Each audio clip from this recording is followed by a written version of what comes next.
हरिओम सर्वेभ्यो नमो नमः।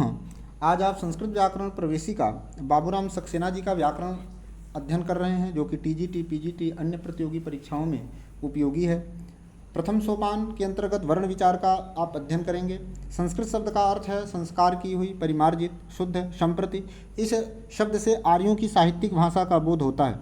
यह भाषा प्राचीन काल में आर्य पंडितों की बोली थी और इसी के द्वारा चिरकाल तक आर्य विद्वानों का परस्पर व्यवहार होता था। जनसाधारण की भाषा का नाम प्राकृत था। संस्कृत भाषा का महत्व विशेषतः आज भी है, क्योंकि आर्य सभ्यता के द्योतक अधिकांश ग्रंथ इसी में है और इसके ही ज्ञान से उन तक पहुँच हो सकती है। व्याकरण का अर्थ है किसी वस्तु के टुकड़े टुकड़े करके उसका ठीक स्वरूप दिखाना। यह शब्द भाषा के संबंध में ही अधिक प्रयोग में आता है। यदि देखा जाए तो प्रत्येक भाषा वाक्यों का समूह है। वाक्य कोई बड़े होते हैं, कोई छोटे। बड़े वाक्य बहुधा छोटे वाक्यों के सुसंबद्ध समूह होते हैं। वस्तुतः वाक्य भाषा का आधार है। वाक्य शब्दों का समूह होता है। प्रत्येक शब्द में कई वर्ण होते हैं, जिनको अक्षर भी कहते हैं। अक्षर शब्द का अर्थ है अविनाशी, जिसका कभी नाश न हो। न क्षरतीति अक्षरः। वर्ण को यह नाम इसलिए दिया जाता है क्योंकि प्रत्येक वर्ण का नाद अविनश्वर है। यदि किसी शब्द का उच्चारण करें तो उसके अक्षर उच्चारण काल में नाद कहलाएंगे और उस दशा में शब्द नादों का समूह होगा। और इस नाद समूह को शब्द भी इसलिए कहते हैं क्योंकि नाद शब्द और ध्वनि का प्रायः एक ही अर्थ है। अतएव महाभाष्यकार ने कहा है, तस्मात् ध्वनि शब्द। सृष्टि से इन नादों का भंडार अनंत है। प्रत्येक भाषा एक परिमित संख्या में ही नादों का प्रयोग करती है। उदाहरणार्थ, चीनी भाषा में बहुत से ऐसे नाद हैं जो संस्कृत भाषा में नहीं है। संस्कृत में कई ऐसे हैं जो फारसी, अंग्रेजी आदि में नहीं है। संस्कृत भाषा में जिन अक्षरों का प्रयोग होता है वे ये हैं, देखते हैं। अ, ई, उ, री, री। अ, ई, उ, री और री ह्रस्व। आ, दीर्घ आ, दीर्घ ई, दीर्घ उ और री दीर्घ है ये। आई, ए, आई, ओ, औ दीर्घ है ये। मिश्र विकृत, चूँकि मिश्र विकृत इसलिए कि अ और ई मिलके जो है ए बनता है। इसी तरह से आगे भी आप समझेंगे तो दीर्घ मिश्र विकृत। उसके बाद ए स्वर कहलाएंगे इतना औ तक, अ, ई, उ, री, ए, ओ, आई, औ। हाँ, तो ये स्वर के अंतर्गत आते हैं। इससे अच प्रत्याहार बनते हैं। अचा स्वराह ऐसा लिखा हुआ है। क, ख, ग, घ, अंग कवर्ग हो जाएगा, जिसको कु, चू, टू, तू, पू, कवर्ग, चवर्ग, टवर्ग, तवर्ग और पवर्ग। तो क से लेकर के म तक जो है 25 वर्ण आते हैं इसमें। क, ख, ग, घ, अंग, च, छ, ज, झ, ञ चवर्ग हो जाएगा, ट, ठ, ड, ढ, ण टवर्ग हो जाएगा, त, थ, द, ध, न तवर्ग हो जाएगा, प, फ, ब, म, ये जो है पवर्ग हो जाएगा। अंतस्थ वर्ण कहते हैं यणो अंतस्था, मतलब यण प्रत्याहार में आने वाले जो वर्ण होते हैं उनकी जो है अंतस्थ संज्ञा होती है, मतलब उनको अंतस्थ कहा जाता है। संज्ञा प्रकरण में आप पढ़े हुए हैं। उसके बाद उष्म संज्ञक वर्ण जो है सल प्रत्याहार में आने वाले जो वर्ण होते हैं उष्म संज्ञक होते हैं, है ना। तो स, ख, श, ह आएगा, सलोष्माण ऐसा लिखा हुआ है। अनुस्वार, अनुनासिक और विसर्ग। अनुस्वार और अनुनासिक जो है अ और अंग, अह, इस तरह से जो है होता है। अनुस्वार, अनुनासिक और विसर्ग का चिन्ह जो है इत्यचः प्रानुस्वार विसर्गौ। अच के बाद जो है अनुस्वार और विसर्ग का जो है प्रयोग किया जाता है।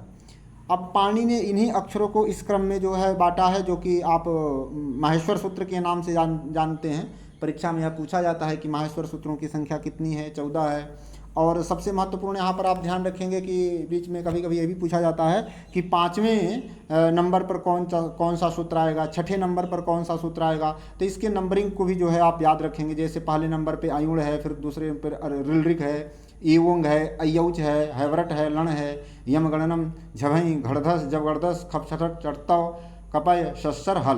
तो 14 इनकी कुल संख्या है। और माहेश्वर सूत्र इसे इसलिए कहा जाता है क्योंकि यह महेश्वर से आया है। महेश्वर आगतानि इति माहेश्वराणि। हम ये 14 सूत्र माहेश्वर सूत्र कहलाते हैं। तो इनका क्रम आपसे पूछा जाएगा तो क्रम भी आप ध्यान रखेंगे, क्योंकि पाणिनि जी महेश्वर की कृपा से जो है प्राप्त हुए थे, ऐसा है, संप्रदाय है। इनको प्रत्याहार सूत्र भी कहते हैं। बहुत इंपॉर्टेंट जो है, प्रत्याहार सूत्र किसे कहते हैं? तीनों को कहते हैं। और एक प्रश्न और भी बनता है कि प्रत्याहार विधायक सूत्र क्या है? तो प्रत्याहार का विधान करने वाला जो सूत्र है वह आदिरंत्यन संहिता है। ये आप जो है बहुत से विद्यार्थी इसमें जो है भ्रमित हो जाते हैं कि प्रत्याहार सूत्र जो है और प्रत्याहार विधायक सूत्र, मतलब प्रत्याहार का जो विधान करता है वह आदिरंत्यन संहिता है, और जो प्रत्याहार सूत्र हैं तो जो माहेश्वर सूत्र इनको कहा जाता है, इनको प्रत्याहार सूत्र कहा जाता है इत्यादि। क्योंकि इनके द्वारा सरलता से सूक्ष्म रीति से अक्षरों का बोध हो जाता है। ऊपर के जो अक्षर हल हैं वो इत संज्ञा कहलाते हैं, है ना। ये शाम अंतिम वाला जो जैसे ड़ क ग च इन सब की जो है क्या हो जाती है? इत संज्ञा हो जाती है, ड़ क ग च इत्यादि। हाँ, इनके द्वारा प्रत्याहार बनते हैं। पूर्व के किसी सूत्र का कोई वर्ण लेकर उसको यदि आगे की किसी इत से पूर्व जोड़ दें तो प्रत्याहार बनेगा। वह उस पूर्व वर्ण का जो है तथा उसके इत मीन्स बीच वाले वर्णों का भी जो है क्या होता है? वह बोध कराता है। मतलब इत संज्ञा का बोध नहीं कराएगा, जिसकी इत संज्ञा होगी उसका बोध नहीं कराएगा। जैसे कि मान लीजिए यहाँ पर देखिए, एक आपको उदाहरण जो है समझा दे रहे हैं। जैसे अक प्रत्याहार बना रहे हैं आप, तो अक प्रत्याहार आप बनाएंगे तो अयुण रिल रिक, ठीक है। तो अ ई उ ड़ एक सूत्र ले लेंगे और रिल रिक ले लेंगे, तो अयुण के अ से लेकर के और रिल रिक के क तक जाएंगे। बीच में जो है अयुण का ड़ लकार की संज्ञा कर देंगे और रिलरिक का जो का अंतिम वाला है उसकी संज्ञा कर देंगे।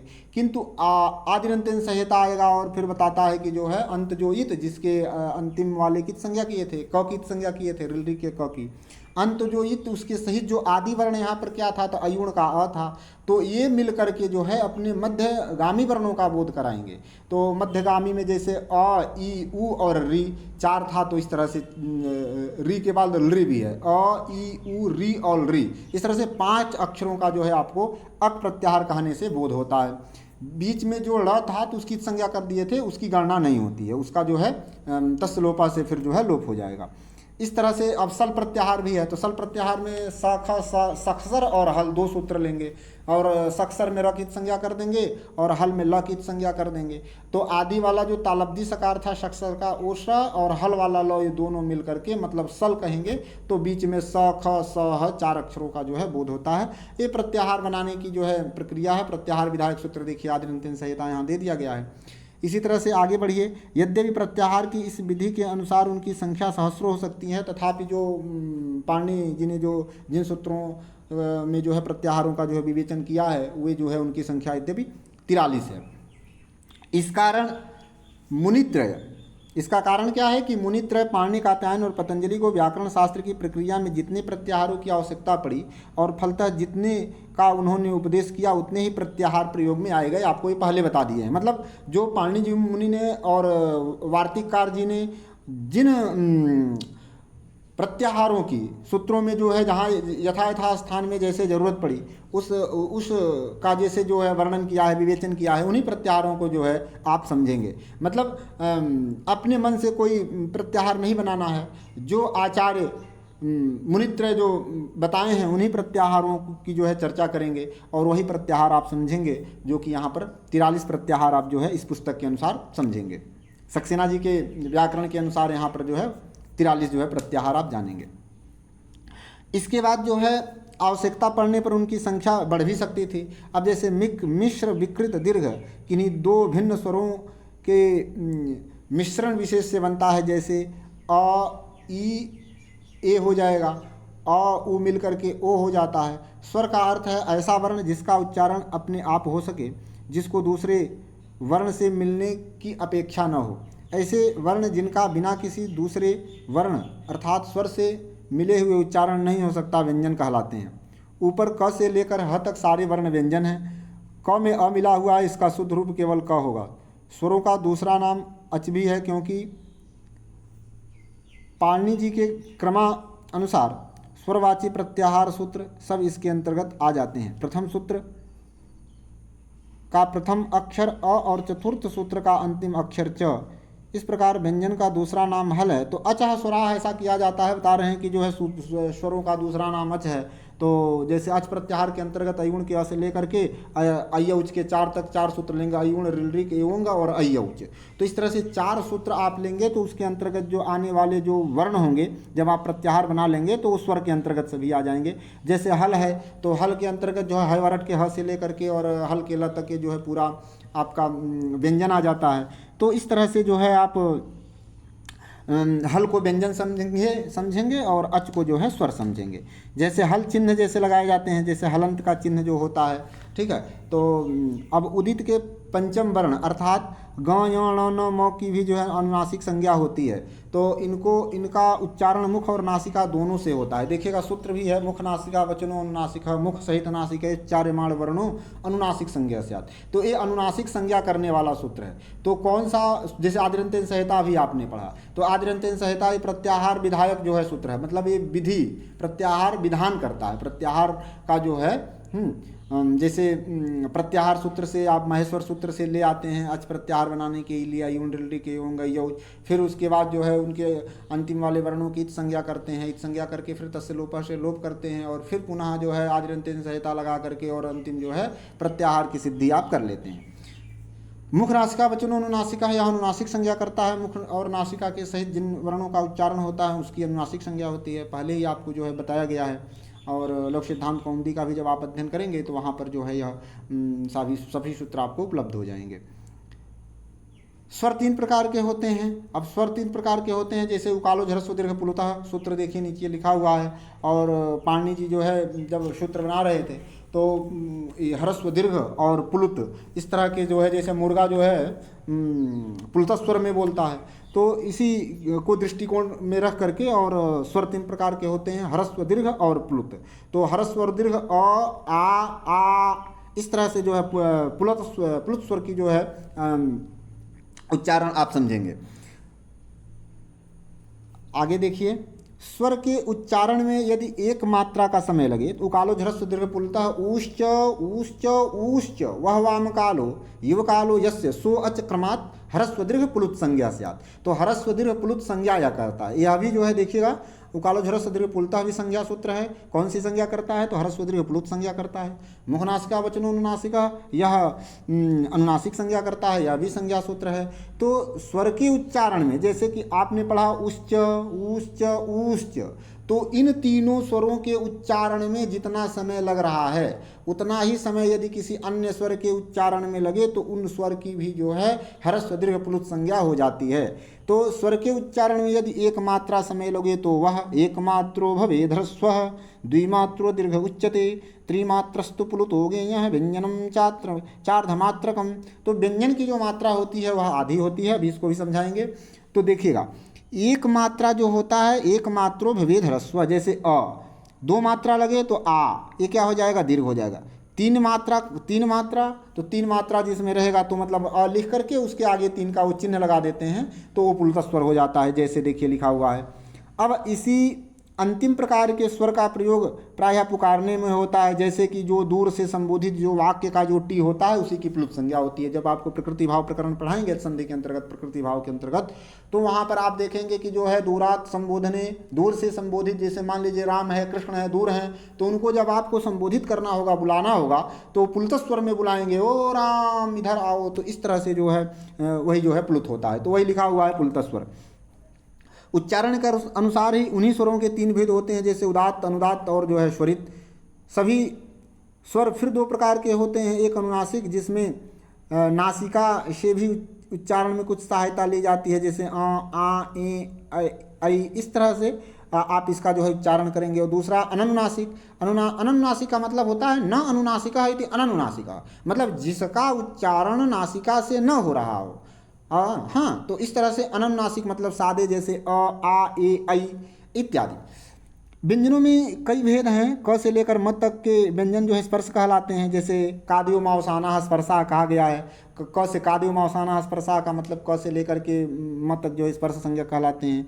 इनमें कवर्ग क ख ग घ ङ, हाँ पूरा जो है आ जाएगा, क ख ग घ च छ ज झ ञ ट ठ ड ढ ण त थ द ध न प फ ब भ म। 25 अक्षर होंगे इसमें क से लेकर के म तक।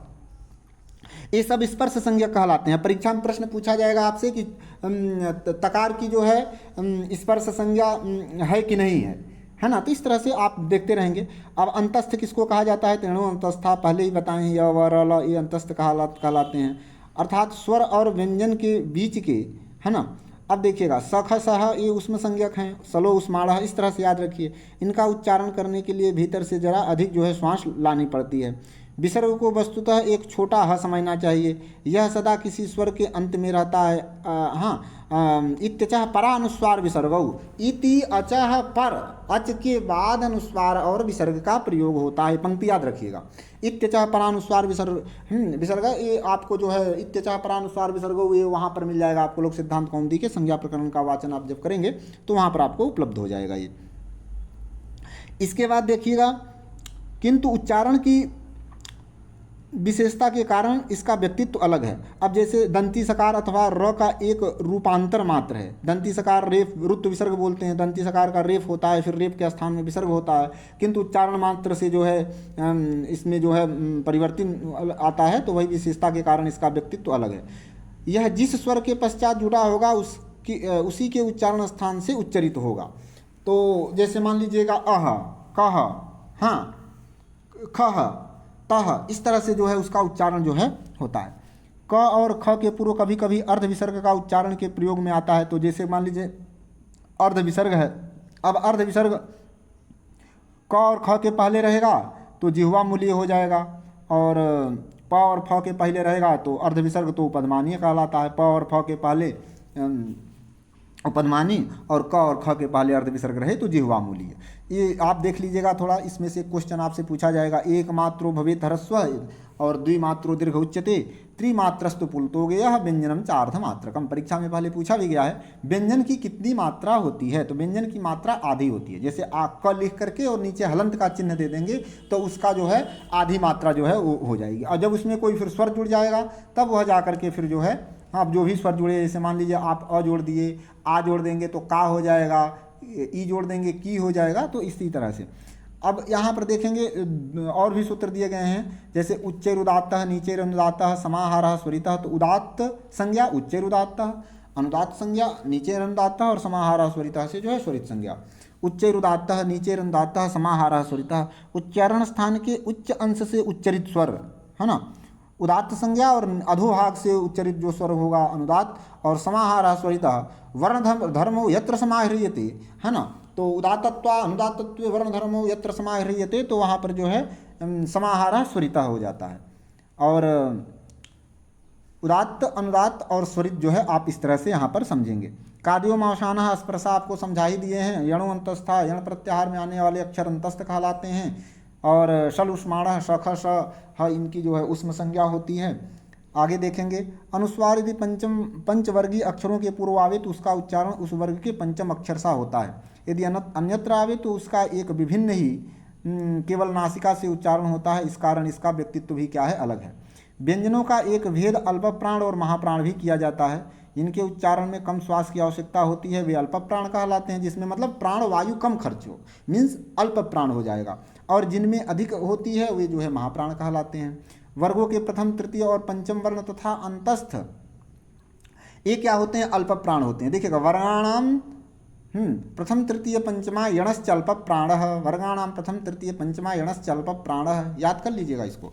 वर्गाणाम का मतलब होता है प्रत्येक वर्गों का। तो जैसे कि आप क ख ग घ ऐसे पढ़ रहे थे ना, कवर्ग, चवर्ग, टवर्ग, तवर्ग, पवर्ग, इस तरह से आपने पढ़ा था। अब वर्गाणाम का मतलब हो जाता है वर्गाणाम वर्गों के, मतलब प्रत्येक वर्ग का लेना है। तो ऐसे पढ़िएगा आप, क च ट त प, ख छ ठ थ फ, ग ज ड द ब, घ झ ढ ध भ, ग य ण न म, ऐसे पढ़ना होगा। क च ट त प, ख छ ठ थ फ, ग ज ड द भ, घ झ ढ ध भ, ग य ण न म। तो अब वर्गाणाम प्रथम में क्या हो जाएगा, क च ट त प हो जाएगा, और तृतीय में हो जाएगा ग ज ड द भ, और पंचम में हो जाएगा ग य ण न म, और अंतस्थ हो जाएगा य व र ल। तो इनका जो है अल्प प्राण प्रयत्न हो जाएगा। अर्थात वर्गों के द्वितीय और चतुर्थ तथा उष्म संज्ञक जो है, अब जो उससे शेष बच गया उसमें वर्गाणाम द्वितीय चतुर्थ सलश्च महाप्राण हो जाएगा। तो वर्गों के जो द्वितीय मतलब ख छ ठ थ फ और चतुर्थ जो है घ झ ढ ध भ, और उष्म संज्ञक वर्ण जो है स ख स ह,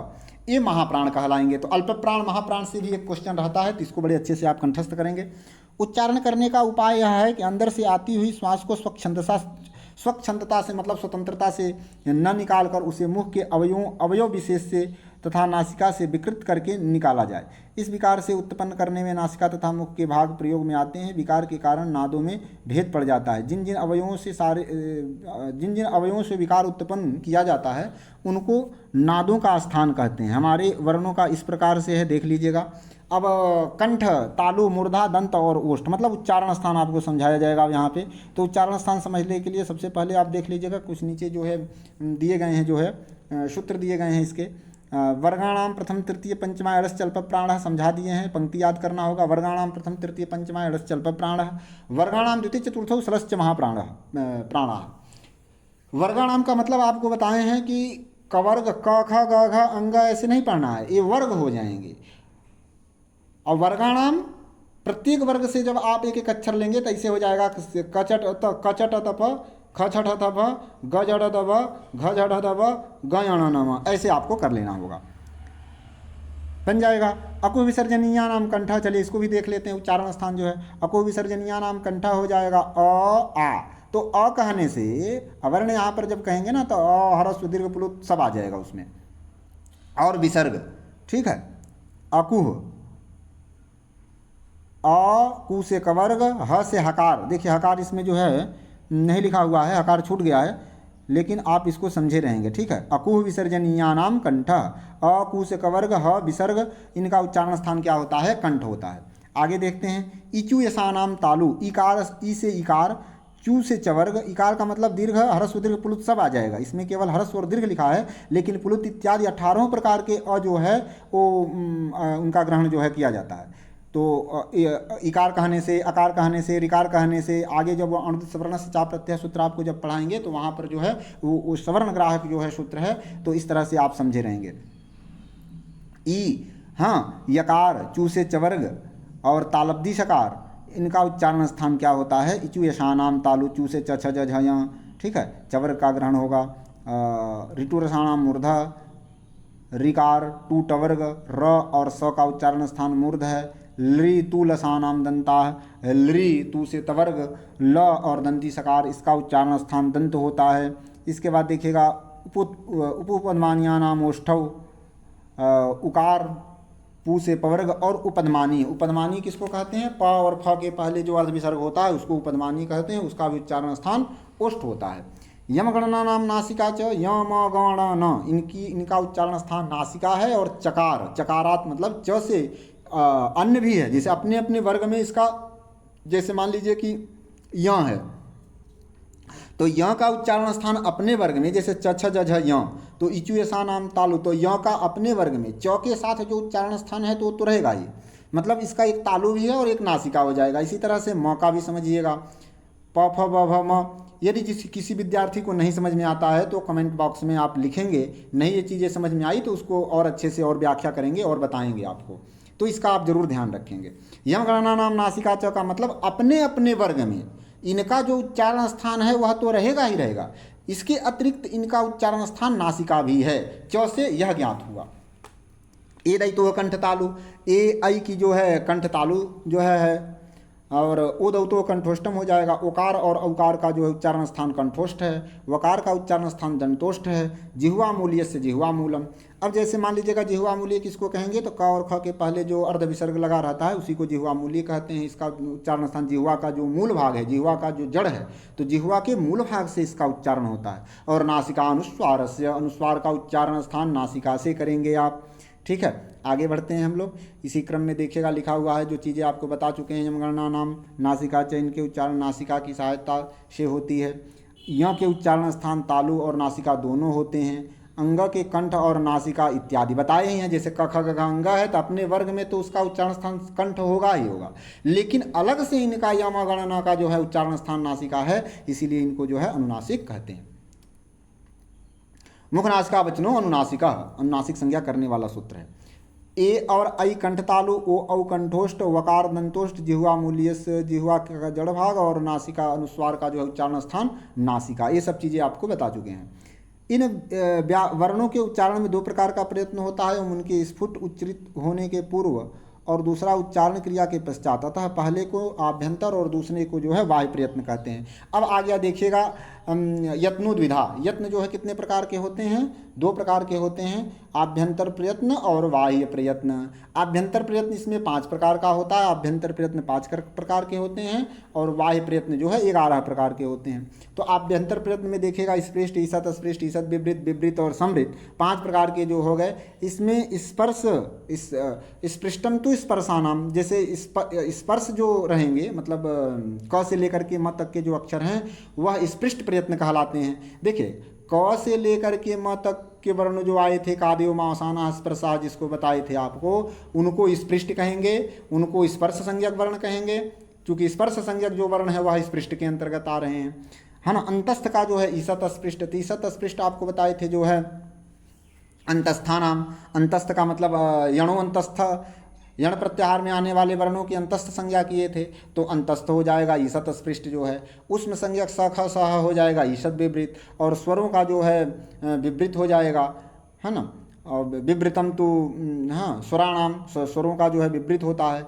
और केवल ह्रस्वस्य वर्णस्य प्रयोगे संवृतम, ह्रस्व का जब प्रयोग सिद्धि प्रक्रिया दशायाम तो, है ना, जब अ का सिद्ध प्रयोग के रूप में संवृत अन्यथा अन्य स्वरों की भांति उसका भी जो है विवृत होता है, प्रक्रिया दशायाम तो विवृतम एव। इस तरह की पंक्ति जो है आप जो है समझेंगे। ये आभ्यंतर प्रयत्न आप समझ गए। आभ्यंतर प्रयत्न के अंतर्गत स्पृष्ट, ईसत, अस्पृष्ट, ईसत, विवृत, विवृत और समृत, इसके अंतर्गत कौन कौन से वर्ण आते हैं इसका विवेचन भी यहाँ पे बतला दिया गया है। बाह्य प्रयत्न 11 प्रकार के होते हैं, विवार, संवार, श्वास, नाद, घोष, अघोष, अल्प प्राण, महाप्राण, उदात्त, अनुदात्त और स्वरित। देखेंगे वर्गों के जो है प्रथम द्वितीय वर्ण सख सह खर, देखिएगा ऐसे आपको समझा देते हैं सिंपल सा। खरो विवाराह श्वासा घोषाश्च, मतलब खर प्रत्याहार में आने वाले वर्ण जो है विवार, खर प्रत्याहार में जो वर्ण आएंगे वह विवार, श्वास और घोष कहलाते हैं। देखिएगा लिखा हुआ खर प्रत्याहार का मतलब होता है खफ छठत चटतव के ख से लेकर के सक्षर के र तक आप जाएंगे, तो उसमें अब खर प्रत्याहार आप बना लेंगे। जैसे मान लीजिए आपसे परीक्षा में पूछा गया तो माहेश्वर सूत्र लिख करके खर प्रत्याहार आप सिद्ध कर लीजिए कौन कौन से वर्ण आते हैं, और आपसे बन जाएगा खरो विवारा श्वासा घोषाश्च। खर प्रत्याहार में जो वर्ण आएंगे उनको विवार, श्वास और घोष प्रयत्न कहते हैं। और हसो संबारा नादा घोषाश्च, ये सरल है। हस प्रत्याहार जो है आप बनाएंगे और उसके आगे जो है हसो संबारानादा घोषाश्च लिख देंगे, संबारनाद घोष हो जाएगा। अल्प प्राण और महाप्राण का निर्देश पहले दिया जा चुका है। वर्गाणाम प्रथम तृतीय पंचमायणश्च अल्प प्राण व वर्गाणाम द्वितीय चतुर्थ सलश्च महाप्राण, ये पहले आपको समझा चुके हैं। उदात्त, अनुदात्त और स्वरित का स्वरित प्रयत्न केवल जो है स्वरों का होता है, आपको पहले ही बता दिया गया है। उच्चैर उदात्त, नीचैर अनुदात्त, समाहारा स्वरितः, तो उदात्त और अनुदात्त और स्वरित ये जो प्रयत्न होते हैं ये स्वरों के होते हैं केवल। एक ही स्थान से निकलने वाले तथा एक ही आभ्यंतर प्रयत्न वाले वर्ण स्वर्ण कहलाते हैं। भिन्न भिन्न स्थानों से उच्चारण किए हुए वर्ण परस्पर असवर्ण कहलाते हैं, मतलब सवर्णी और असवर्णी जो है, ठीक है। री और री में जो है उच्चारण स्थान का भेद नहीं रहने पर परस्पर जो है सवर्णता रहती है। तो ऋ वर्ण योर मिथा है सावर्ण्यम वाच्यम, परस्पर यह जो है क्या है इनकी सवर्ण संज्ञा जो है होती है।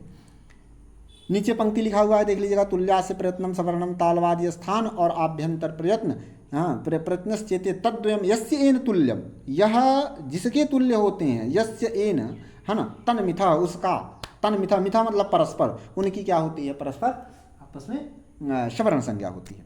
तालवादी स्थानम आभ्यंतर प्रयत्न चेते तद्वयम यस्य एन तुल्यम तन्मिथा सवर्ण संज्ञम स्यात्, उनकी सवर्ण संज्ञा जो है होती है।